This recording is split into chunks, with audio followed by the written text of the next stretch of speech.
Hey everybody, welcome back this week. Thank you all for joining. Today we're going to kind of try to jump right in again and kind of keep the ball rolling, as I'm saying, and want to kind of really focus more on just really designing today. But to start off, Gloria, just put my email address in the chat. Let's talk there. I'm happy to do a Zoom call with you or talk, over email or whatever you need to do your school assignment. So happy to help you there. But I want to try to keep this focused on today, just on everybody else, and not bog things down too much. So I hope that's okay with you. And but absolutely happy to help you with your school project and help you figure out what you want to be when you grow up. And if you haven't seen Gloria, and the rest of you by chance as well, I think we're on, week 30 or something now, 32 of my live stream. So there's like 60 hours of content through my channel on CG Spectrum, not to mention all the other mentors and what they've done. But Gloria, if you're interested in becoming a game designer, there is a couple of my early classes. If you look at my playlist, there's some early classes about all the different roles of game designers and things like that. And there's also a class on about all the non-traditional jobs that you can get if you went and studied game design and wanted to become a game designer, but then realized, you couldn't necessarily get a job in game design, or you couldn't get one locally and you wanted to find a company to work for. There's a whole class on kind of all the other roles you could do to get into like education and, educational products or corporate training and other things as a game designer as well that are related. So there's 2 or 3 classes from months ago that would definitely help you. So if you haven't seen those, Gloria, please go check those out. And those may help you a lot about understanding what it's like to be a game designer and just kind of educate you in general, which hopefully I hope would help you out. So, but I'm still happy to answer any other specific questions you have. But check that out, because I do go into detail about every game design job and stuff like that. So there's a bunch of things along that lines that I can help you with. So, and for the rest of you, if you guys are watching, my email is here too. You're always welcome to reach out to me or DM me, and stuff. I'm always happy to talk to people and give you advice in your career, or figure out where to get started. It's hard because game design and game development in general is really hard. I talk to a lot of people that want to be programmers, game producers, game designers, and not always clear about what the differences are and things like that. So don't be shy. We're here to help you, and whether you are part of CG Spectrum or not, I like to help people and be there to really make sure that you're making the right career choices, in there. And whether you're going to go to a 4-year school or come in and crash course with us for a year or 2, or sometimes 3, there's a lot of material to know depending on what you want to be. So it's definitely good you know that before you go start spending money, right? So anyways, I'm stalling just for a few more minutes. I want to give everybody just another minute or 2 to pop in. Everybody's usually a few minutes late. For those of you new, and you haven't been watching, this is I believe part 5 of building a game together. And so this is really a conversation today. And again, everybody please join in today. This is a conversation, not me designing while you watch, right? And so I will fill in the time gaps and the awkward silence with my, ability to never, shut up. And so I will keep talking forever, but I want everybody to be very involved. Last week's discussion was amazing. We had some really great people giving a lot of good feedback, last week. So thank you everybody for participating. And if you're not aware, you'll hear me preach a lot in my classes about communication and stuff. Even though I can't quite replicate a real world situation here, meaning it's very hard for you guys to type things in and then, for me to talk while I'm typing. And, so as a brainstorming replication tool, this has not been the best experience, but it's better than nothing. And for those of you part of CG Spectrum, we actually are going to probably start next month to do a monthly or some regular thing where we're going to actually be doing more of this is what we consider a live stream. We're going to probably do some other types of stuff that would be where all of us are on video, and we'll do some Zoom conversations where we can do kind of a similar exercise, but do it all as a group, and it'll be a lot easier, much more real world, with we all be able can talk back and forth and brainstorm, because this is just absolutely a critical skill. So for people like Gloria and the rest of you watching, if you're not great at brainstorming, you will absolutely fail as a game designer. And so I encourage you to you got to learn how to think on your feet. You got to learn how to brainstorm. You got to learn how to be objective about taking people's feedback and stuff and working with it. Right. And so I hope you all see that this exercise we're going through of like, how do we go from an idea to like, a pitch deck kind of, and to flesh this out into kind of an idea of what we want to build. I'm trying to teach you guys some process. I'm also trying to kind of teach you some soft skills and a bunch of things to go with that, because it isn't just about the idea, right? I mean, the game idea, we jokingly always say, but it's true, game ideas are a dime a dozen.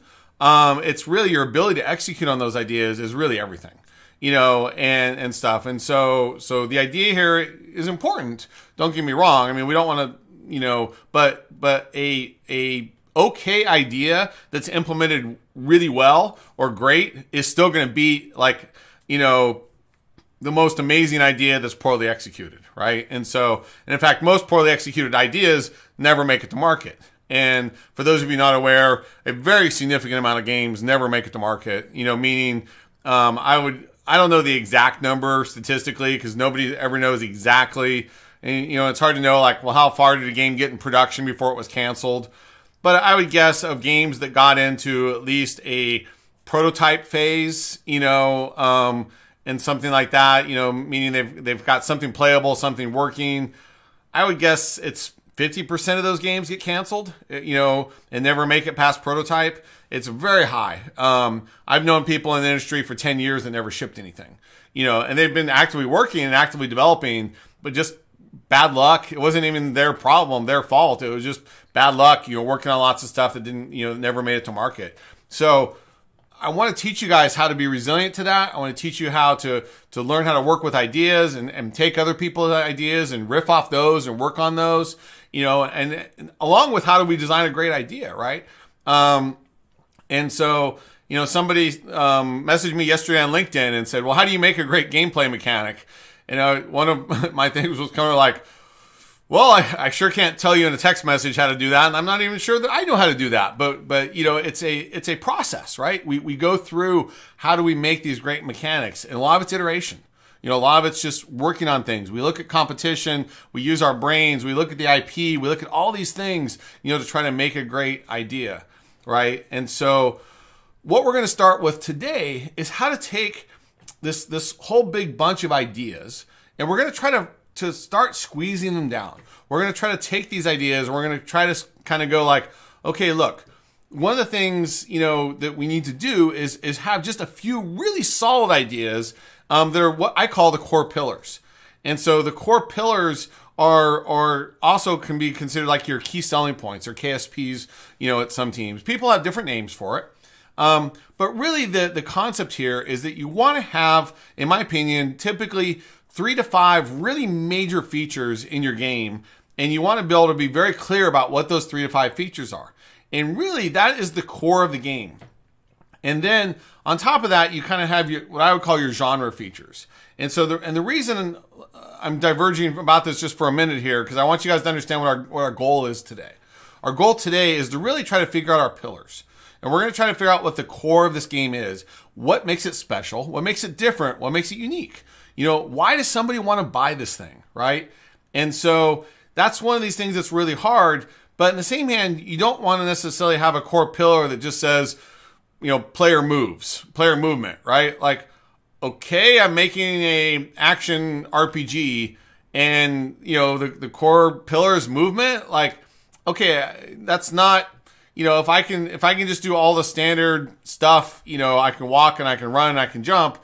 That's not a core pillar. That's core to what just makes it a game. That's core to what makes it an action RPG, right? But that's not necessarily core to the game.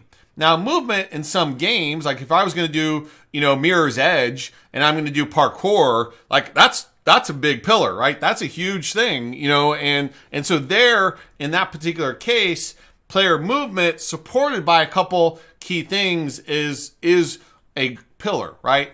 But so just be aware of that movement in and of itself doesn't mean that it's a pillar just because you do it in the game, right? And just because it's important in the game, because it doesn't differentiate, right? Unless you're doing parkour, or I would even say that like Assassin's Creed, or something, at least especially in the early Assassin's Creeds. Now, whether I would call the current movement systems within the current generation or the next, say, Assassin's Creed, if they just did the same movement system over and over and over again, I would argue that you could argue that that is a pillar maybe for the first one or second one. But like at some point, you kind of stop innovating and you just start iterating, right? And it's not that big of a pillar. And so you really want to kind of see what's special in it. And I'm not covering this whole topic, in general. I try not to step on my class and what we teach there. But it's important that you guys understand kind of what a pillar is, because that is the essence of what we're trying to get to today. The same thing with like combat. You can't just say like, well, combat's a pillar. Well, yeah, it's an action RPG and it has combat, and so does every other game in the world, right? Or not every game, but a lot of games have combat in them. So what makes it special? What makes it unique? What makes it different, right?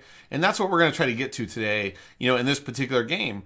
And the thing is, you have this funnel. And so what's an interesting thing about the funnel is that, at the highest level, you have like really big ideas. You have these like, and it may be a document that's just going to be, like what we're building kind of now is this document. We're just brainstorming lots and lots and lots of random ideas. And then as you filter that down, you might say make a pitch deck. And a pitch deck might be 10 pages. And it's very like all the high level features, but kind of, now detailed out a little bit more. And then, as I keep filtering down, I get, the core pillars of the game. The core pillars are really important, and there's 3 to 5 usually typically core pillars in a game, and each of those need to have 3 or 5 supporting features, right? And something that, so again, like with movement, you need to have like parkour and, whatever that means, right? And have that kind of stuff there if that's what you're doing.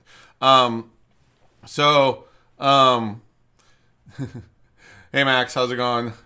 You can try and sell me on the movement, but, it depends on, if you can do the dance the right way, I guess. Little hard here. But yes, there's lots of ways to make movement interesting. There's lots of ways to make combat interesting and those kind of things, but it's not good enough in this particular exercise of what I'm trying to teach you, to just say like, we're making movement better. And then you'll hear me ask, when I'm working on a project, you'll hear me ask the annoying question a lot, why? All right. The question why is really, really, really important, and it's really undervalued. You need to ask it yourself. You need to ask it to others, right? And vice versa, because like, why do I need this? Why do I want that? Why would the player want to do this? Why should we do this? Why can we do this? And then sometimes a little bit of how, right? And this sounds silly, but surprisingly, a lot of game designers don't ask the why question, and it's funny because I've been in a lot of pitch meetings for a lot of games. And I've had people even copying a lot of my games. Like when I did Rainbow Six Vegas or things like that, people didn't always know that I was the creative lead on that. And so I would be some years later be in a meeting where somebody was pitching at me like a better Rainbow Six Vegas, and they would try to break it all down and do this, and make this whole better game. And they'd pitch this at me, and I'd be like, so why is this better? Well, and they wouldn't really have an answer. It was just kind of like, well, we just felt like that was different. And I'm like, but why? Like, why would you do that? Why would you change that mechanic? And they got kind of insulted that I was asking that question, and they got all defensive, and they're like, well, what do you know? Like, why? Like how would you know that? And I just turned to them. I was like, look at the credits list on the game that you're saying you're copying. I was the lead on, and that was my vision. And they suddenly got very, very humble and apologetic, and suddenly realized who I was. And, and it was a very funny thing because I kept asking why. But the reality was they'd never thought through the game. They just looked at something that was very successful, copied it, and then tried to change some stuff. But they didn't ask themselves why they were changing it. They didn't ask themselves why it was better. They didn't ask why a player needed that. They just changed it because they just thought it would be different, right? Different doesn't mean it's better, right? And so the point of that, and like with Max, of what I'm trying to get at is that the why question is really a production question. I'm not saying that how is this fun isn't important, right? And why can be part of that thing. Like, why is this fun, right? Why is this, better? Why is this different? And so I'm not saying that there isn't other questions to ask, like how is this fun? But I would ask the question, why is this fun, right? And so that's where it fits into my why criteria of why why am I asking why, right? But it makes people think, right? And that's what it boils down to. Why is something that challenges you to think and challenges you to really understand something before you just blanketly kind of go, blah, here's what I need, right? So for example, you could easily say, like, I want a much better action adventure, action RPG with a much more advanced, movement system. Well, why? Like, why do you want that, right? Does it fit the IP? Does it fit the world I'm trying to build? Do you think it's going to be more fun and interesting? Like, what is it? Is it just something you randomly kind of pulled out and you thought would be fun? That's okay if it is, right? But support it, back it up, and understand it. Don't just randomly grab at things, slap a whole bunch of stuff together, and then go like, oh, that's better, right? And then that's and that's going to work, right? So understand why you're doing things. Understand why is this fun to you? Why is this fun to other players, right? Why is this cool? Why is this not, right? And then sometimes again, you have to ask yourself the how, because then, we can have a lot of really great ideas, but then we still need to make sure we can implement it, right? And that's what how is all about. But really for today, we're about asking why. And so anyways, that's kind of part of where we need to go today. So hello, Audrey and everybody else. Thanks for joining me again today, and hope you all are being safe and having a great week. I'm going to get off my soapbox a little bit today. But again, part of this thing that we're going through right now is going to be part process and part just design, and so bear with me sometimes when I get in a little bit of a rabbit hole to try to explain why we're doing things, right? And not just kind of blanketly building a game because we're building it, right? And I'm going to try to answer some of that process why, as well as some of the design whys, and stuff like that. And so for today, again, this is a safe environment. Everybody needs to be able to brainstorm, and support each other and have ideas and tell me your ideas. And there's no ideas are bad. I'm going to do my best to utilize as many ideas as I can that people have been bringing in, as well as my own. But because of our honestly short time together, I can't do this in like a normal process. I mean, designing a new game, even this could take months, and when we're doing it 2 hours a week, would take us years. So I'm shortcutting some of the processes, making arbitrary decisions, and so you're not seeing the exact process perfectly. So just keep that in your mind as well, that we're kind of hyper accelerating a lot of things, and there'll be times where I might show you a little bit of this and a little bit of that. But in reality, that might be something I spend days or weeks on, not minutes on, right? And so I'll try to point that out where I'm cutting corners, but just kind of be aware that that's some of the process that we're kind of going through, right? All right. So to recap really fast, we've been, for the last 5 weeks or so, we're building off of another, I think, 6-week course on world building. And this kind of all started with this idea of like, how do you build a world? How do you build a universe? And so for today's exercise, I've decided kind of arbitrarily to build a superhero game. I want to build a action RPG superhero game. I feel like there's opportunity there. There's not been a lot of games in that thing. And it's hard because there's some Marvel games, there's some DC games. Some of those have done really well. Some of them have done kind of so-so. But I'd argue that the Marvel and DC and a million other IPs, like somebody brought up The Boys and things like that.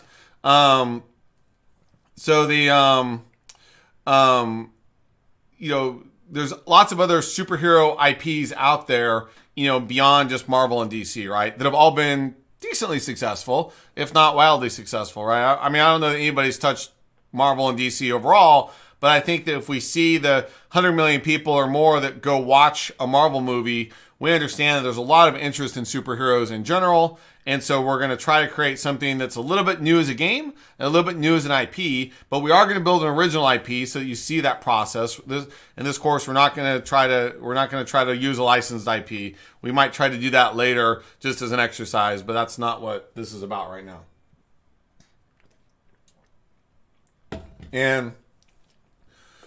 And so as an action RPG, we're still going to kind of figure out what the core gameplay is. And that's kind of what today is going to be about. And we're going to try to avoid open world, although we keep edging into it. It's hard in RPGs because a lot of RPGs kind of need the open world. But we'll not worry about that overly, but just be cautious that, open world games are a lot more complicated to design. And we're trying to keep this as simple as we can. And we're keeping it single player and all that kind of stuff. So again, everybody, please speak up today. Please give me ideas, and let me know, what you're thinking about all the various ideas. So, we're talking about the audience size is great. One of the things to differentiate the IP in the world building side, but also in the gameplay side, is making this thing, I think, science fiction.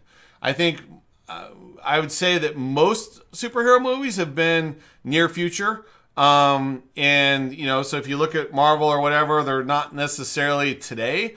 But I would say that the average world, is today. And then it seems like the superhero technology, they never quite define what year a lot of these movies take place in. There's kind of somewhere in the near and distant future. But if you look at the latest Avengers movies, things like that, and if you look at the stuff that the Samuel L. Jackson and his team, the Avengers, they've got pretty advanced spaceship type things and some fairly advanced technology, but you don't see that anywhere else, right? You don't so there's certain groups that have really advanced type stuff, but it doesn't seem to be the world. And so they've kind of allowed for some aspect of sci-fi, but I want to take it a little bit farther and put this in a true sci-fi universe, set on Earth as our initial starting point, and we can discuss whether we want to put it on to other planets, other things later. But it will allow for aliens and and things like that.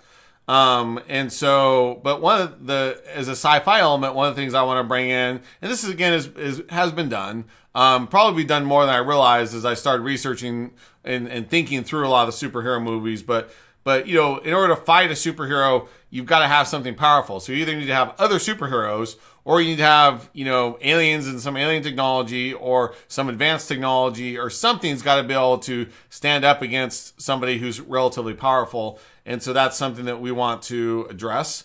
The idea of having robots and mechs, I think, is a big part of the game. But I think we can do it better. I think there's a lot of interesting stuff there. And so the reason I'm mentioning this is I think that that part of this is kind of, I would even for now sort of say, I'm going to move this down, just kind of follow my method my madness down here. But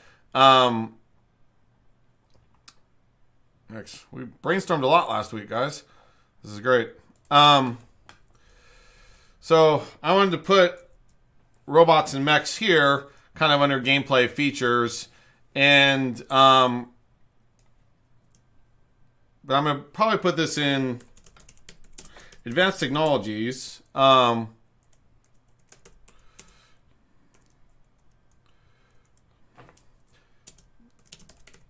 So the reason I'm putting this here is I'm starting to understand and starting to slowly define my pillars. And what are these core things that are the big differentiators in the game? And so I wanted to put this down here because I think this is an interesting mix of ideas that I think can lead to and make kind of a fun universe. And so I want to put that one under consideration for that. And in fact, we'll even start a thing here of just kind of core pillars.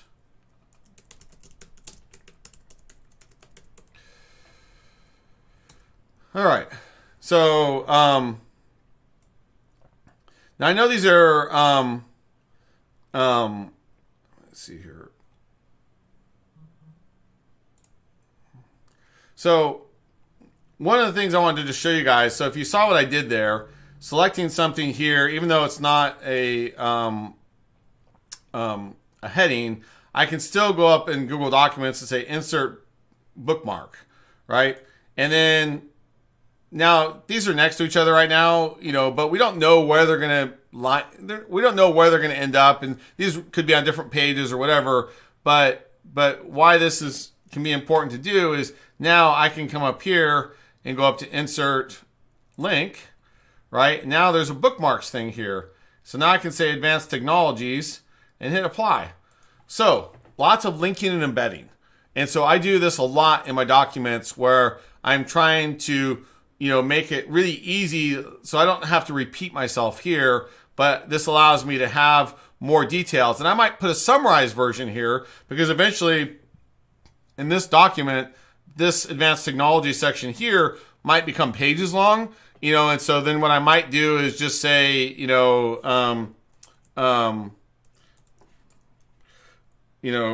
whatever those three features, the core summarized features are here. So this is kind of more of a summary. And then if people want to find out more, they can hit this link and go to it. And so what I'm showing you here in process is about making these things more of a living document.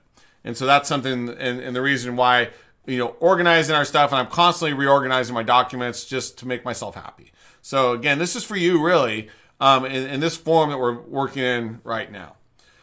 So quick question, Max. So if we have Final Fantasy VII type combat, which could also be, what we call JRPG or Japanese RPG style stuff, we don't need movement. Dragon Age needs it. So do we eliminate and win features? So I am not going to go in a turn-based system. I want a real-time system. That's my choice right now. I think that it makes for a more immersive environment. And so I'm going to, at least for my first stab, try to do a full real-time game. We might consider a kind of like some RPGs have done where you could do like, I believe Neverwinter did this, and Knights of the Old Republic, I believe, did this, where you could maybe pause the game and then issue a series of commands and then unpause the game.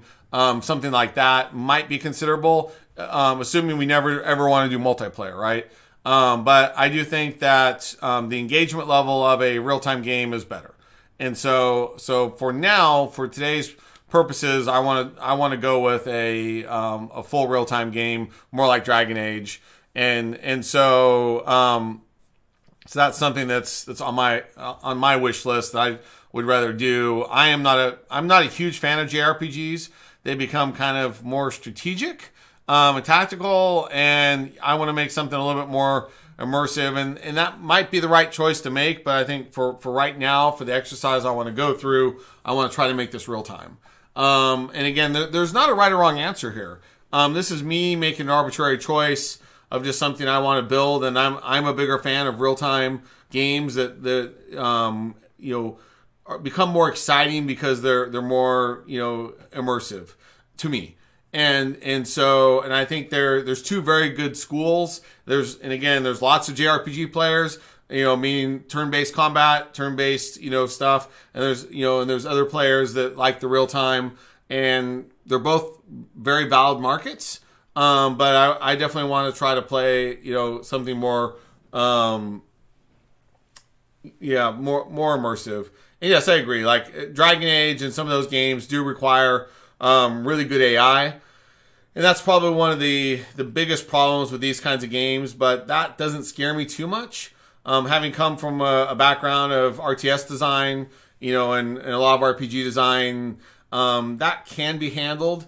And through a little bit of interface innovation, or just controls and things like that, similar to even look at like Rainbow Six Vegas and some of the stuff that I did in that. With that was a 3-player. You can have 3 the player character and 2 others, in your team and stuff. So, yeah, it's complicated, but I still, again, that's going to be one of our challenges, how to simplify that, right? So, but I think it's a little bit more appealing, and then you are worrying about, at some levels, kind of, where your team is and movement and all that, and then your world is more immersive, in that and stuff. And so, but yes, I agree. Like the AI at multiple levels is that is one area that's definitely more significantly complicated than a JRPG type game. But it's just, again, it's just something I think that it will be and make for a more compelling experience,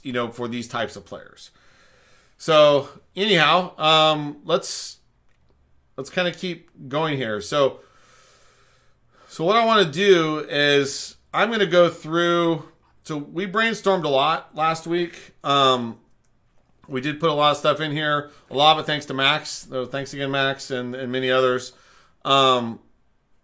So, what I'm looking for when I want to do is go back through this and basically try to identify the things that might be the core pillars for the game. And we may not have them all yet, right? And so we may get into this process, and again, this is that funnel I'm trying to build, right? And that we have a lot of ideas, and we're trying to slowly squeeze them down into our best ideas. But you also got to sometimes go oh man, we didn't get the right ideas. You may get down to here, and you're ooh, that's not really all that compelling, right? But we've only wasted words. We've only wasted a little bit of time. And so we may have to be let's go back up. Let's brainstorm out a little bit more. Oh, now we got, okay, let's go back down again, right? And now, okay, now I got it. And maybe we do that 2, 3, 4 times, maybe 100 times. But it's good to go through that process and then see how it feels, see how it sits, and then go talk to people about it and get feedback on it to understand what is that thing that that we're trying to build. And so I want to kind of just go through this really quickly and see, as a very, very, very initial first pass, what kinds of stuff are feeling good to me, what kinds of stuff are feeling something that I feel confident in. So what I actually want to do really quick before I go too far is, let's see here. Sorry, I'm jumping up and down a little bit here. But you'll see here what I'm going to do.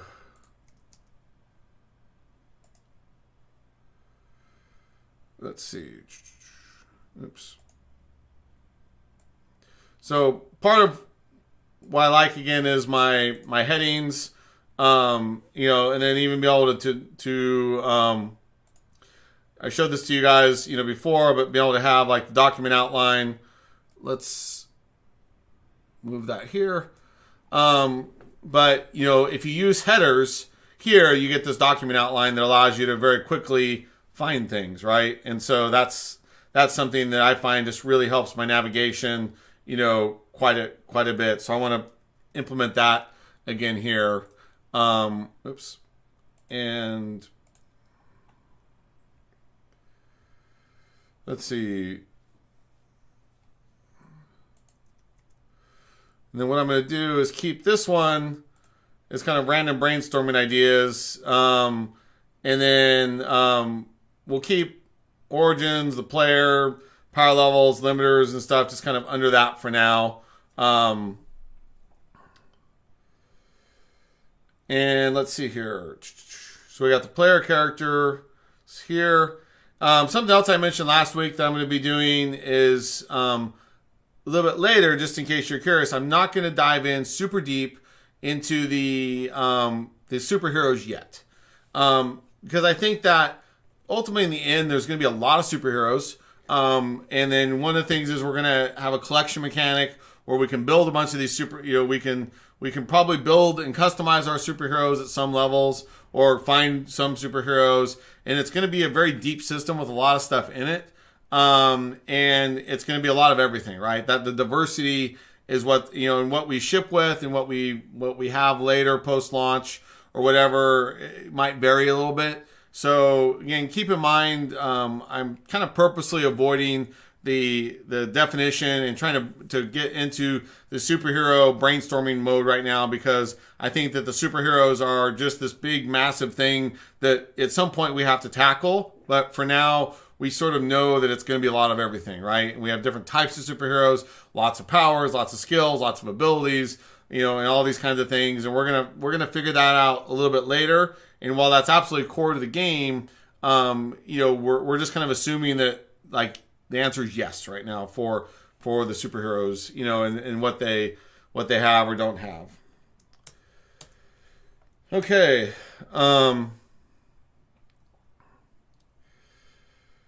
Let's see.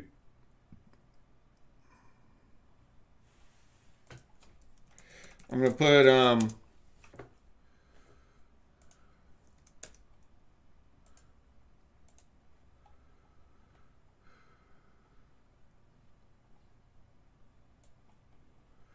I'm going to move enemies, missions, goals, and objectives up to... So you see, I'm always kind of rearranging things as I start to do this. You don't always get it right, and so you can kind of keep moving things around. Now, this large scale battles thing is something that I am very interested in doing. So I'm going to go up to let's see, bookmark this. And then the reason being is in my core pillars, I think that's something that that I might want here. And so what I'm doing here is moving that to there. Okay. And then again, inserting a link, bookmark, large scale battles, apply. So again, something that's, again, very easy now for us to go down and look at that full feature list while we have, and if you're wondering what this XYZ is for here, that's just basically I'm penciling in that I want to have 3 supporting points to that. And let's see here. So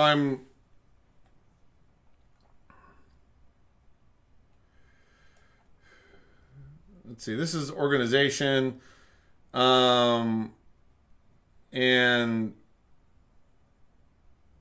team control. So again, I'm going to probably put that under the superheroes here, and because that's kind of all part of the superheroes. Okay. Now, I wanted to double check here. Let's see. I don't remember.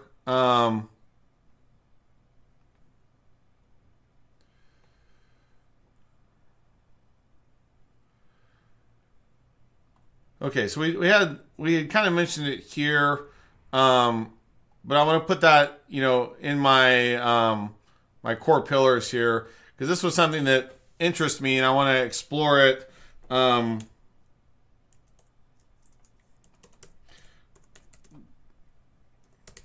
Base building.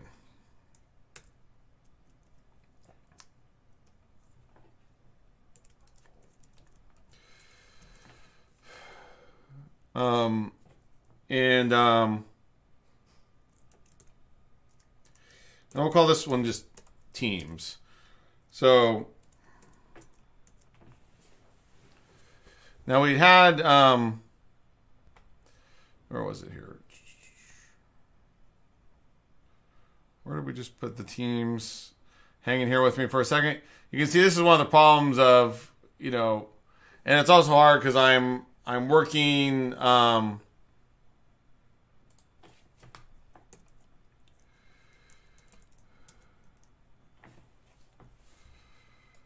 so I'll probably remove this again. Oops.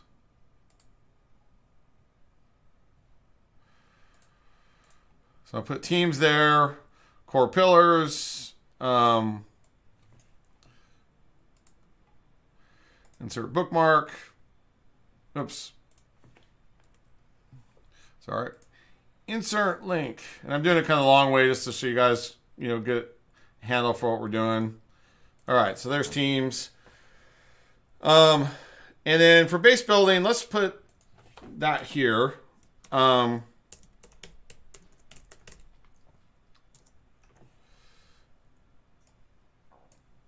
This is something that was in my head that I hadn't gotten down to things. Now, for example, right now with powers, this is sort of out of place.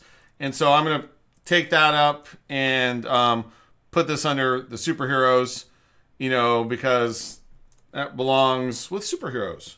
So I'm always reorganizing my documents to try to make things kind of fit together.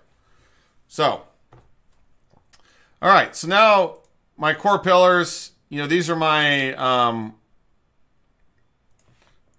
let's call it bases now. I like to have these, and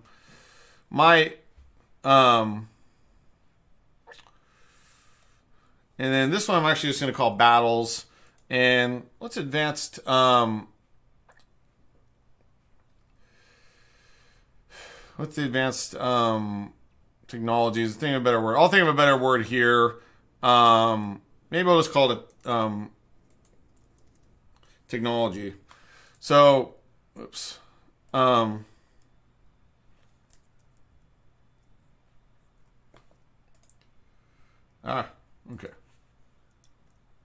All right.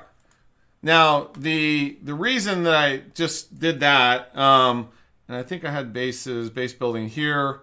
Hold on one second.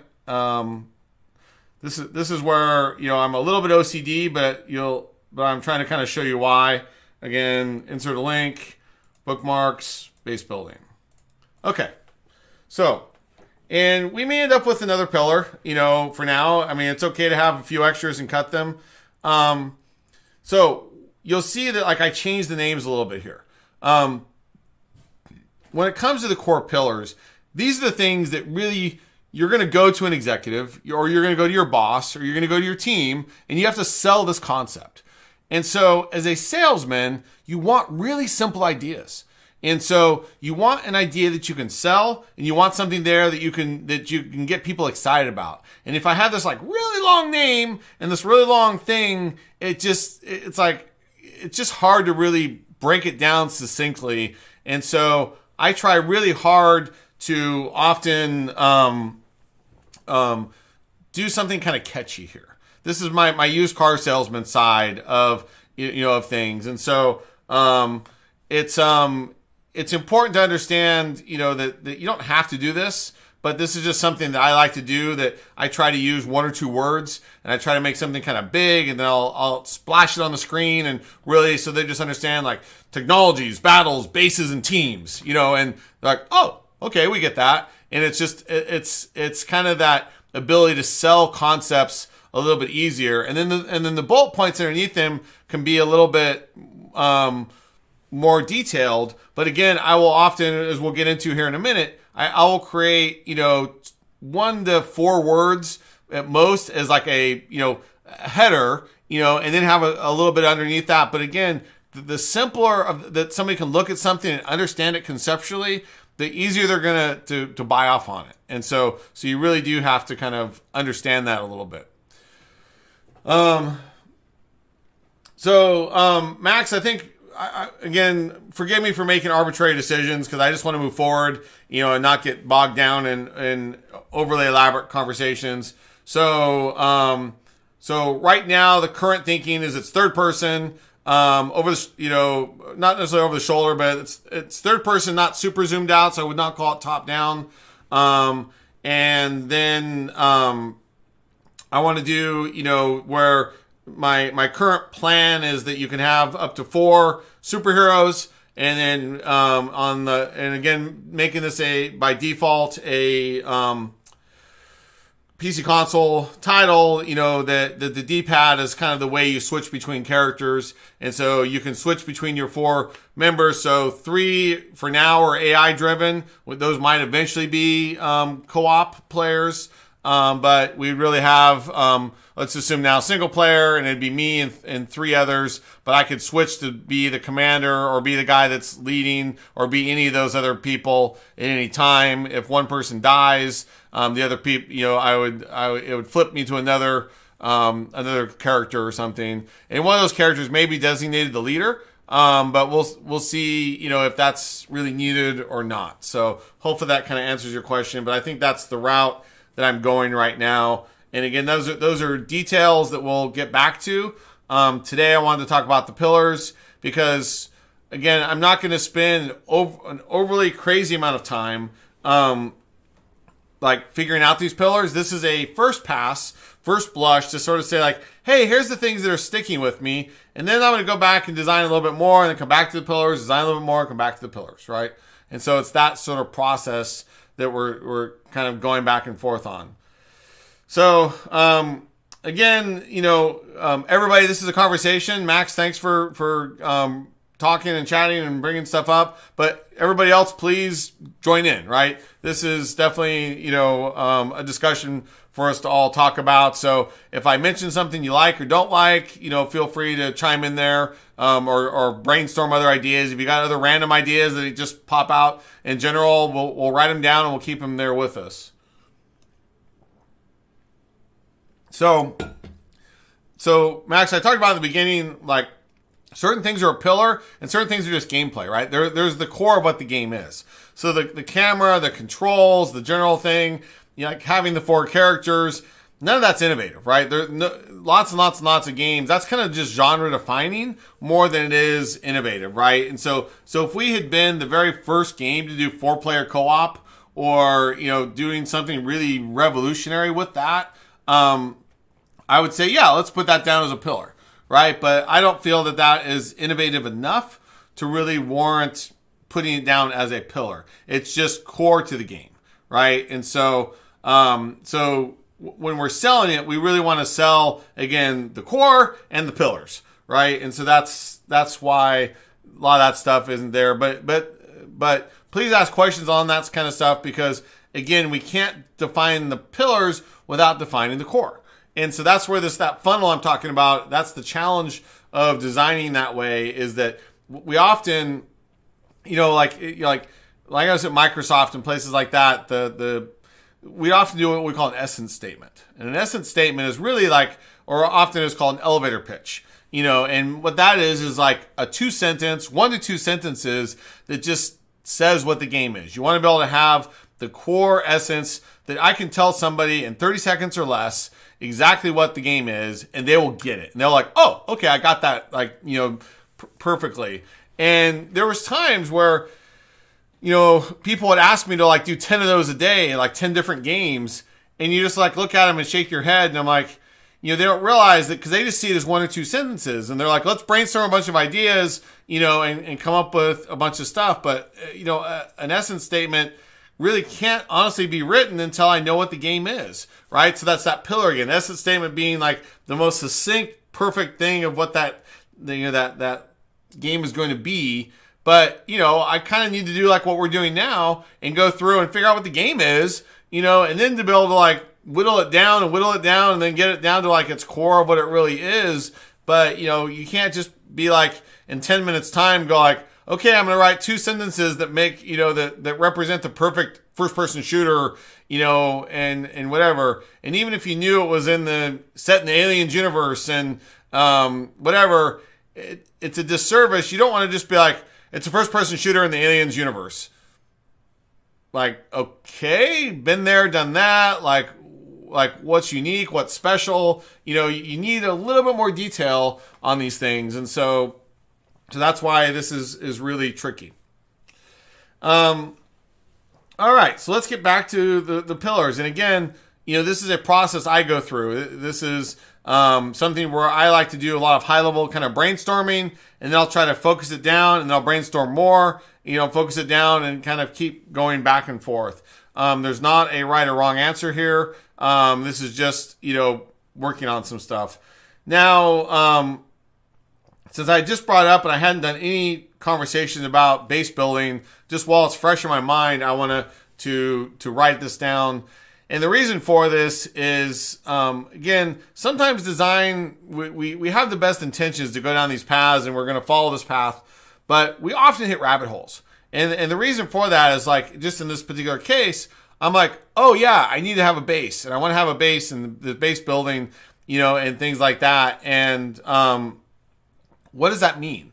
Right. And then, so sometimes you're going down this nice path and you're designing smoothly exactly what you want to do. And you're like, stop. Let me go down a rabbit hole and then let me go design this for a bit. Okay, come back. And now I'm going to keep traveling again and keep working on another, the main thing I'm supposed to do. But sometimes you got to stop and get it out of your head. Sometimes you just need to design these side things. The question is, don't spend too much time on it. Right. And so I'm going to just very quickly brainstorm this idea of bases. You guys are welcome to chime in here if you've got any ideas. But basically, I want to have a since it's since this is a sci-fi universe, right? I want to have a mobile flying spaceship, and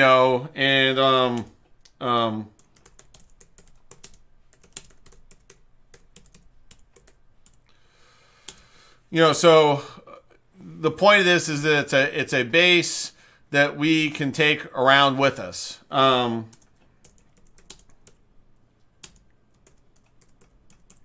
Base is upgradable.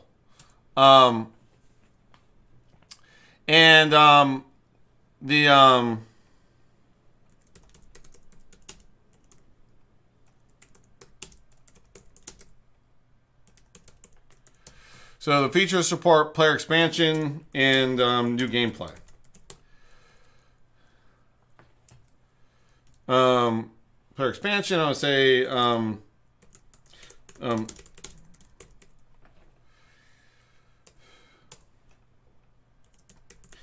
carries in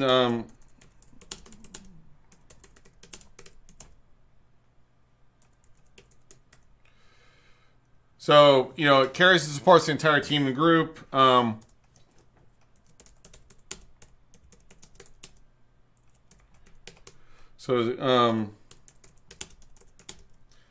So basically you have to keep expanding it, over time. And so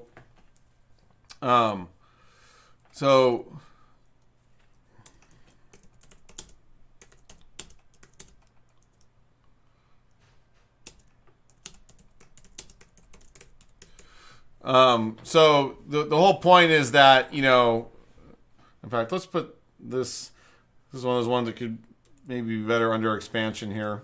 But so you're gonna,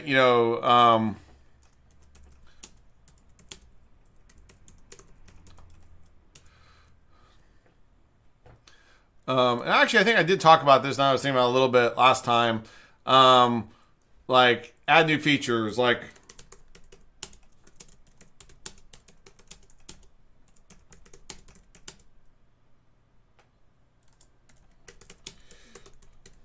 so carry new large stuff, right? So if I want to add the ability to carry mechs, or something, if I want to have tanks or other types of vehicles and things that I could maybe eventually be able to use. And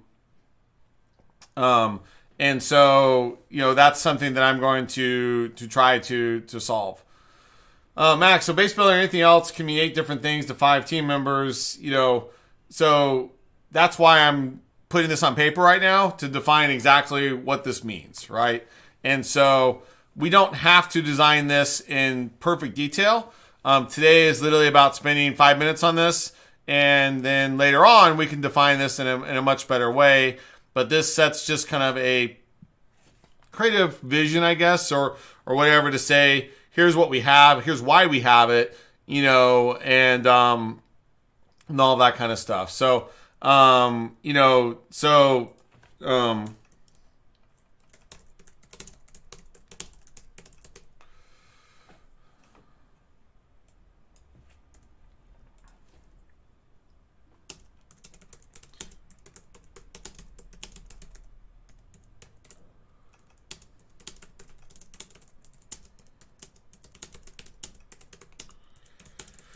So what I'm kind of just trying to say here, and that's why I'm defining what a base is, right? I'm saying that it's mobile. I'm saying that players, can upgrade it. I don't even put expandable here because I think both are actually going to be what I want to do. I mean, upgrading is like it gets better. Expanding means it gets bigger. And so just, in short. So that's why I'm trying to find right now.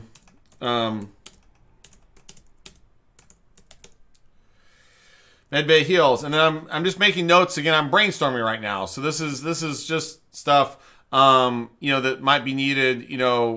Again, just thinking through why do we want this base, right? How is this thing unique?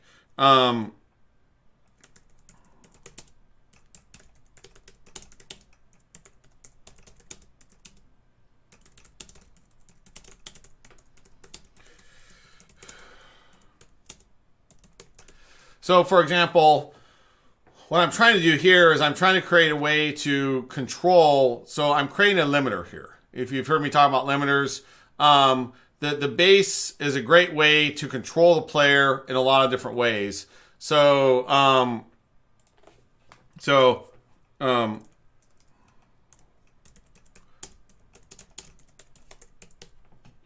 base is a limiter. What does that mean?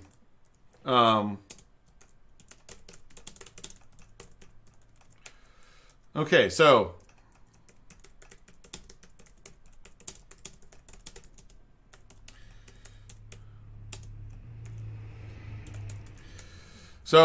it requires resources and time to improve. This is what we call a sink. So this is a sink is something that removes currency from a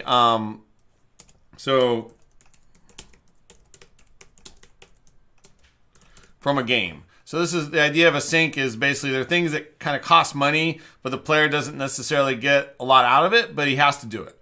And so this is something that's there.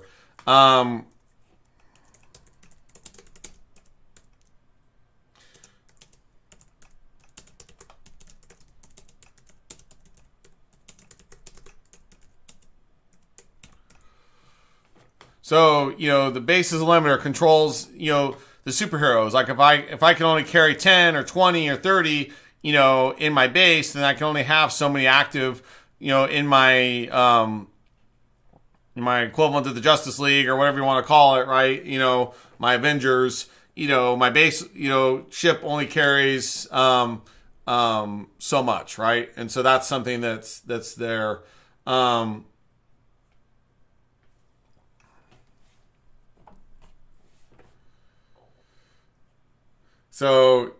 So I mean the sinking, and the sink there is something that's really important to do, right? And let me see what else.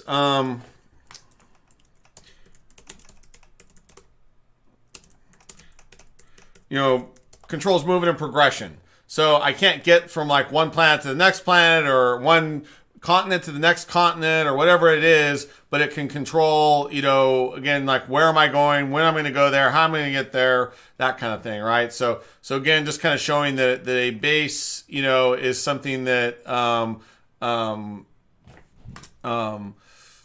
be helpful for that. It also can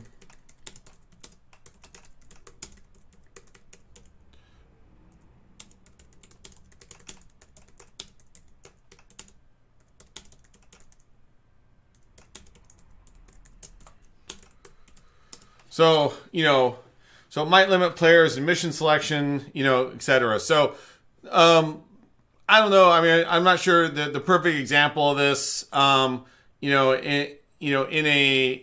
the game, right now, but, we might have a particular mission that requires, a feature that for example, maybe there's a mission that requires maybe it's almost impossible if we don't have mechs, right? So if we need a mech to get through this one mission because the superheroes can't get into it for some reason, then, maybe I can try it. Maybe if we're really good, we can win it without a mech, but it's kind of like, you better have a mech to do this one, right? And so we could have these missions in place. The missions are there as a way also to encourage player progression, right? And encourage player spend. I mean, that's the whole point of like grinding, right? I mean, grinding in RPGs is kind of the bane of our existence. We need players to do things over and over and over again to get better at it. But at the same time, the players can get kind of bored of it. And so it's like this weird catch-22, right? When you're working that way. And so, but this is one way of kind of encouraging players, not forcing them to do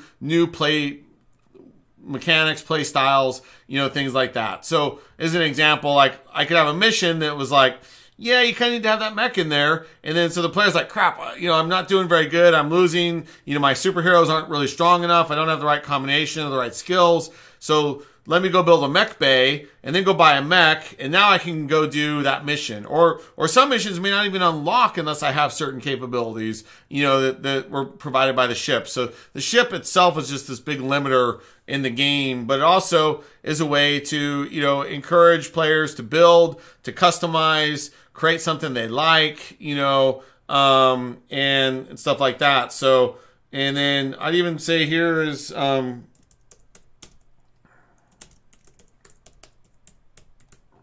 base is customizable,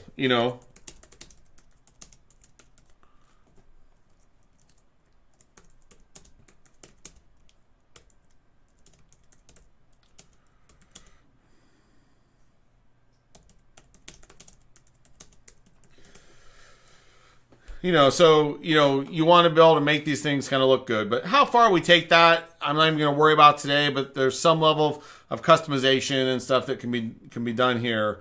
You could have, I'm just brainstorming here. I don't know if this is a good one because we already have superheroes, but super weapons,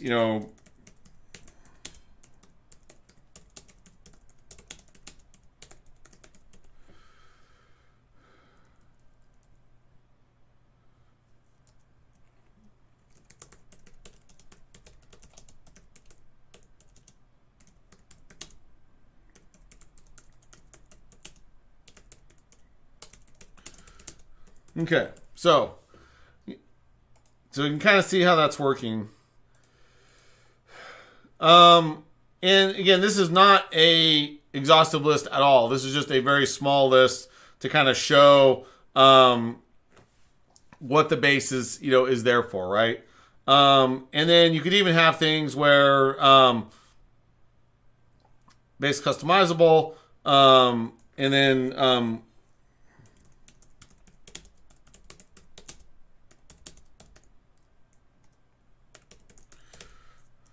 so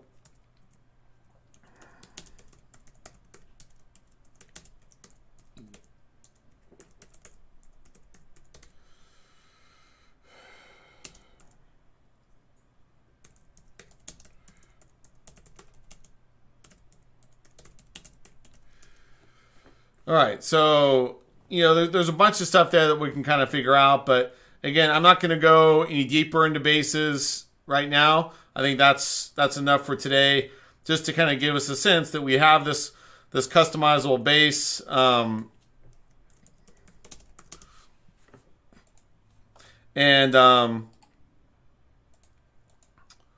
Oops. Let's see here.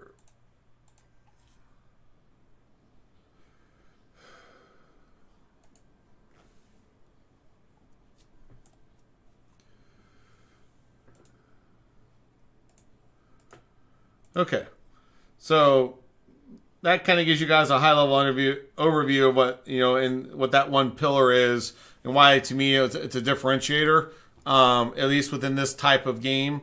I would argue that other games have had bases in this genre, but the bases weren't integral into the core gameplay. So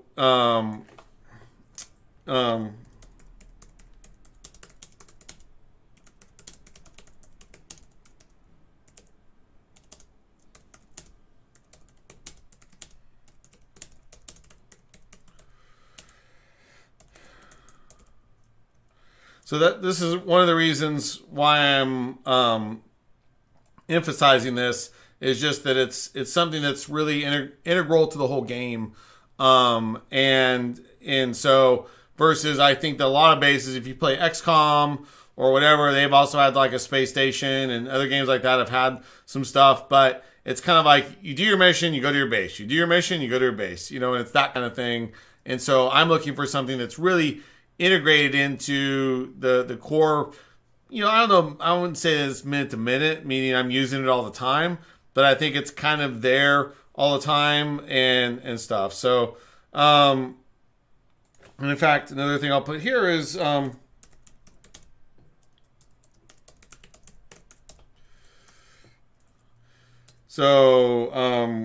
this is, what are we going to call it?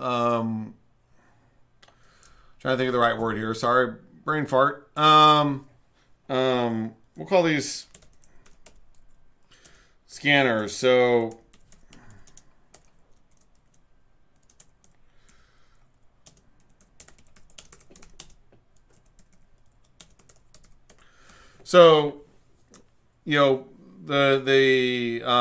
this provides information.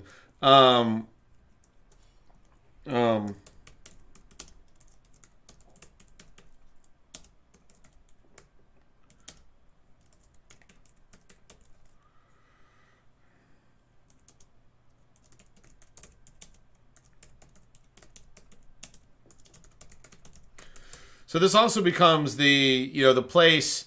This is again not a revolutionary mechanic. This is what most games do. There's somebody there who is giving you information, right? And they're telling you, that something there, there's something coming. So this becomes also that, right? There's a commander there, and maybe that person can be upgraded. Maybe that person can grow with you, whatever. And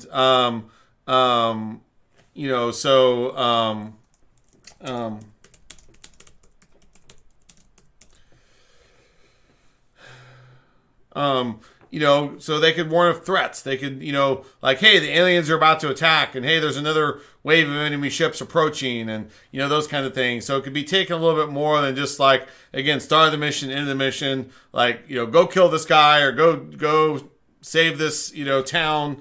And then like, we'll see when it's all done, for donuts, right? Like, it's not necessarily about that. It's more, again, making this thing integral to the game experience so that they're kind of always in your ear and kind of always helping you. And I like a lot of that type of dynamic and mechanics there that's a little bit different. But again, this would be the equivalent of kind of the, and I would even say, commander and crew, and so again, maybe this is the kind of thing, I'm trying to think of a good analogy, like Star Trek or, these shows, the team, it's always funny to me as a side note, like Star Trek, almost always beams down to a planet with like Captain Kirk and Spock and McCoy, and Scotty or something. And then they've still got like another cast of people that really don't very rarely go down to the surface, and it's like just kind of those four guys, but they're the four most important people on the ship. And yet they're always the ones putting themselves in danger, by going down to the planet and getting shot at. When it was like, you would not send your captain of the whole ship down to the planet every time. But, that's still, we've survived through 50 years or whatever. Star Trek is an analogy. And I don't know that anybody's ever brought that up. Although we laugh about what we call the red shirts, because you always know the blue shirts were like the show regulars and the important people. The red shirts were like the occasional security guard and stuff that would come along, and you just knew they'd be dead by the end, right? It was kind of funny. And so, but the point is that you would get different information from different people that were on the ship, and they'd often tell you like, hey, somebody just, Klingon vessel just decloaked, and it suddenly can change the dynamic of things and stuff. So we don't necessarily have to think about this as stuff. So this idea of a crew, could be interesting. So I'll just put a note here. Human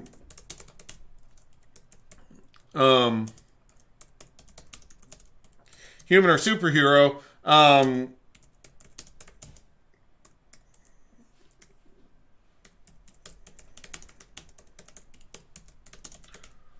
So just putting a note there, maybe that the crew or something is something that's there to also be something to provide help for you.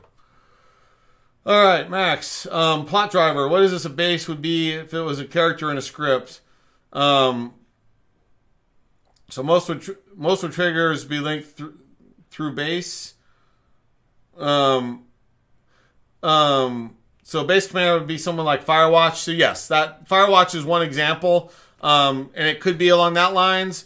I'm thinking though, and it just again I'm brainstorming, so it could definitely be like Firewatch, or it could be like Firewatch, or again, I'm thinking it'd be kind of interesting as a crew where we get each person, maybe there's 4 of them, whatever that is. And again, these could be things that are upgradable even. So for example, if we get, a new sensor or something, or a new, maybe we have some slots in the, or whatever, for lack of a better definition, on our ship, and we put in a tactical officer. Well, now that tactical officer could give us tactical information while we're, if that person's on duty or currently active, when we're battling, that person might even be sending down UI overlay information and like their radar and their sensors from the ship are giving us information. That person is talking to us in our ear and saying like, hey, there's, 10 enemies heading your way, look out, that kind of thing.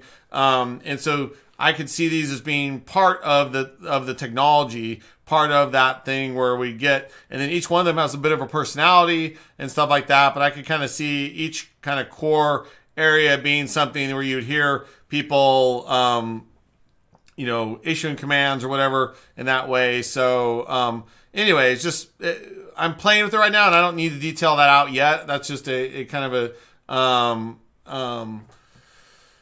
a point that's there. But I think that not necessarily that all the triggers would be linked through the base, but I think that there is a lot of events that could be happening within the base itself, or a lot of the stuff that could be happening in the world that the base is kind of, again, giving you information about, and stuff, and then controlling it. And then as you upgrade the base, you get more ways to interact with the world and with the game. So in essence, the game is almost a 5th character, is kind of what I'm thinking right now. But again, how far do we take it? I'm not totally sure. This is brainstorming, right? And so we'll kind of see what makes sense. But I want to differentiate the base in such a way that it's at a level that nobody's quite done. And I think there can be some fun, interesting stuff there. And then there's even stuff that, like, I haven't mentioned, like, and some of this could be technology. Some of this could just be if you have certain superheroes. So, for example, maybe you get a superhero who can teleport, right? And so that superhero can teleport instantly from point A to point B, and if they touch anybody and like grab somebody, they can teleport with a particular person as well. So now that person might be usable in battle, and I could have him, teleporting things around, on the battlefield. And then a secondary ability could be like if I wanted to swap, characters with my base. And so now if I have the guy that can teleport and my base, I could actually have him anytime, switch 2 guys. And so I could have a guy in my base and a guy here, and then he basically will teleport over, switch them, and then now I have a 5th guy, and I can, somebody who's heavily damaged, or even just somebody who's damaged, he could take them back, a guy who's teleporting could teleport down, grab the guy, teleport back, they could heal him and then bring him back. And so he leaves the battle for 30 seconds or a minute or whatever, but he comes back healed, and that would be done through a superhero who has a teleport ability. And that's a valid way, but we could also have a Star Trek style teleporter that's all technology. But that's just an example of how, that as we get deeper into this, we can solve it. We don't need to solve it today, in this particular context. We know that there's lots of things it can do. We're just trying to kind of get a couple examples to really show why it's cool and different, right? And not just another like XCOM base or whatever. And that's all I'm trying to solve today in our hyper accelerated game design, process.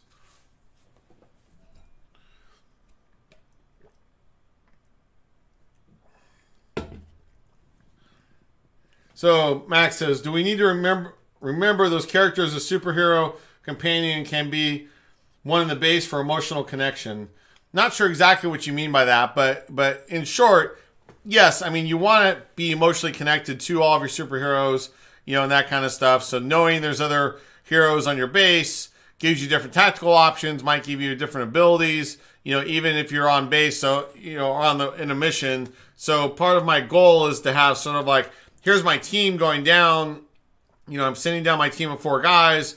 But again, certain superheroes could have value, beyond, above and beyond, other things. So again, some of this can be solved through technology. Some of this can be solved through superheroes or a combination of both. And so, for example, another use, like let's say you have a superhero that can fly, like Superman. All right. And I'm going through a world, I'm doing something with my 4 guys, and I need more, resources. Like I need more ammunition for my weapons, or I need more energy or something because I'm running low. The Superman character might fly down and drop a crate down, and it lands next to us, or he lands on the ground next to us and then smashes it open. And then, there's a whole bunch of stuff inside of that, that could be really, useful to me, right? So that's one idea of like how like the superhero can handle it. The same man, I could use a helicopter or use, some spaceship to fly down, drop off the same crate, right? So technology could solve it. Superhero could solve it. We'll figure that out later.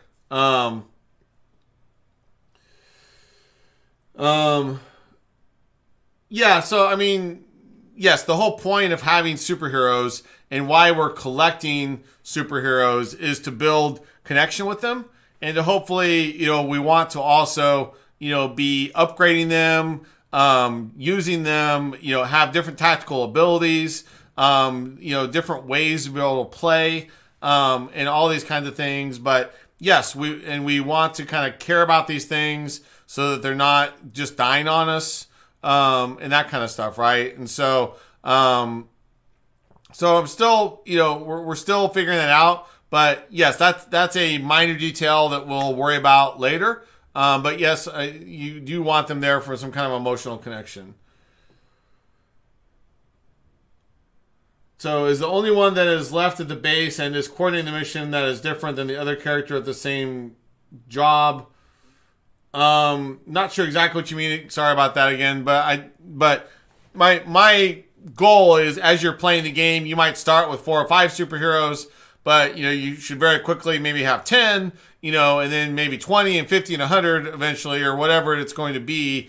And so you're going to have 4 guys on the ground, but you might have, again, 40 guys up in the space station, that are cheering you on. But, again, it's an arbitrary limit. But I look at the Avengers and I look at, any of the superhero organizations, right? Any of these groups, like they could easily be bringing in, hundreds of their friends, but, they always seem to just have that same core set of people that's in their group and it comes to their base and that's there. And so whether it's the Flash, and he's got, a couple superhero friends and some human friends and, and things like that, and so whether these are sidekicks or superheroes or whatever, every cast of things, I'd say, maybe the last Avengers movie where they brought in like everybody in that final battle, like that's, an exception. But again, those guys were not part of the Avengers. They just basically called all their friends and, and you saw just how many people were there, but the core Avengers was only whatever, the 5-6 guys there. You had your Iron Man and Spider-Man and, a couple of the core, guys, and then Ant-Man showed up and kind of got, working with them, but I'm not sure that he was even really ever officially an Avenger. So my point being is that, in the superhero universes, it's okay, and I think an accepted canon to sort of say like, here's our limited group, but we got a bunch of buddies. We got people that come in and out once in a while. We got people that maybe are probationary or whatever. And so we could utilize a lot of that same type of canon, that goes in and out of those types of movies, just to say like, hey, here's our core team. And maybe even for a particular mission, somebody shows up and goes like, hey, I'm going with you. You're like, cool. Like, come on, and I can choose to bring that guy on, but he's not part of he hasn't joined me. He's just hitching a ride and he's going to, he's going to help out. And we might even have a fifth, in some cases, a fifth or sixth guy, like the Ant-Man, joined for a while, was never an Avenger, but we could have some series of missions where, the equivalent, thing happens and, one or two superheroes joins us. And so we have six guys in that one, but we only control the four that are part of our group. Now there's just two additional AIs that are there and trying to, and making the game, a little bit more interesting because now we got these two other guys with us, right? So, we can do all sorts of different arrangements that way. Let's see here. Yeah, so whether that is a superhero left at the base or whether it's the equivalent of like Nick Fury and, they're humans that are coordinating, with the superheroes or whatever, we'll figure that out later. That's not something that, that worries me right now. So let's figure that out, at a later date. And, yeah, I mean, again, we'll figure out, again, that's part of that trade-off and balance I'm attempting to build here is that, yes, there's going to be certain guys like that teleport guy, right? Might be, if I took a teleport guy with me on a mission, maybe for whatever arbitrary reason, like he needs to stay on the planet with me and he's only going to, stay down on the planet with me, doing my stuff while I'm there. And then, but then he's not on the ship. So I don't get to use like certain abilities that they have, like while they're on the ship or something like that. So in the perfect world, I'd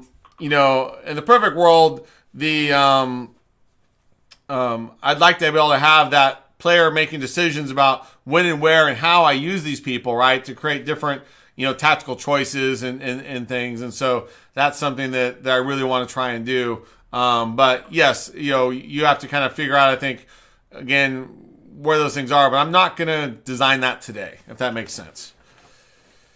Okay, moving along here. Let's get out of bases. We talked a little bit about the battles. So actually, let me go here. So we had, what I'm actually going to do here is robots, text, and more.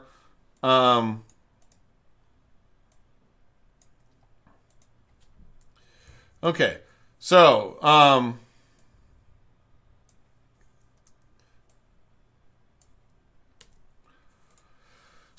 for advanced technologies right now, so what I'm trying to get to the essence again of these pillars is to try to get a few of these really good pillars that I can, I need to have some supporting statements kind of within those, like what are those things there? So I need to have a few things that make it sound interesting. So I'm going to brainstorm advanced technologies really quick. And so again, this is my process, right? And one thing kind of leads to another, and I'm just, we talked about bases and base building because we hadn't talked about that at all. So we've got some basic idea of what that is. And so now when I come back up here in a little bit, I can put down and summarize this in 3 or 4 points. What is bases, right? What is the summary of those things, right? And so let's kind of try to do the same thing with advanced technologies. And part of the reason is, what I'm trying to do here is to kind of say, let's say,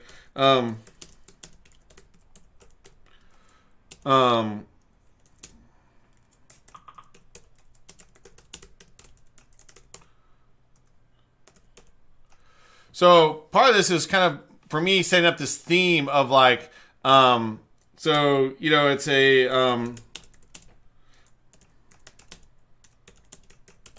so it's this idea of kind of magic versus tech as a theme.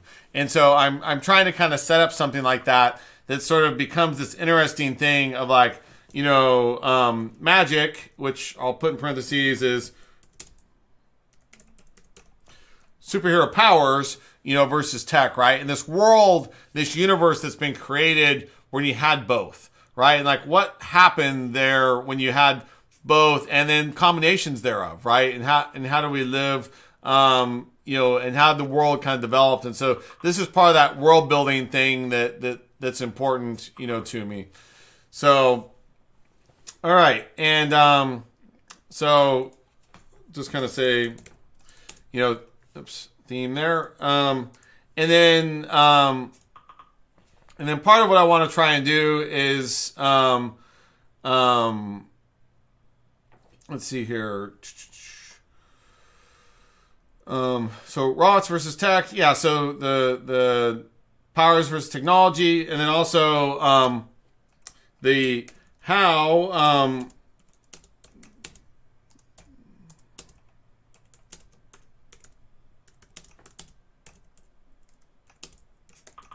so how do both sides, good and bad sides, so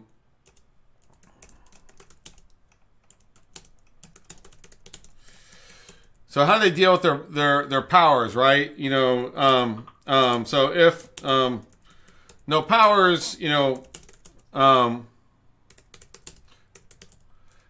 no powers, how to fight them, right? So this is this technology, and the reason we're putting it into this, and this is also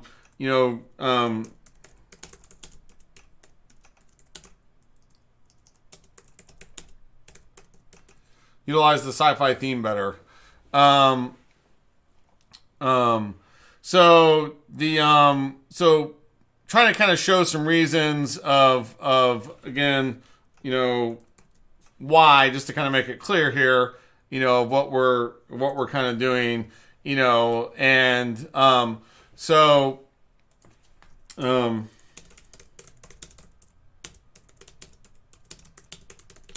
and I'd argue that there's a strong element within the sci-fi, within all the superpowers, and things like that are very interesting, right? There's always lots of use of technology, going back and forth, in the superhero universes. But again, I want to figure out, how do we do something new and do something more innovative with it? So hold on one second, everybody. I'm going to turn off my Slack because somebody's blowing up my Slack and it's driving me crazy, beeping at me constantly. So one second here.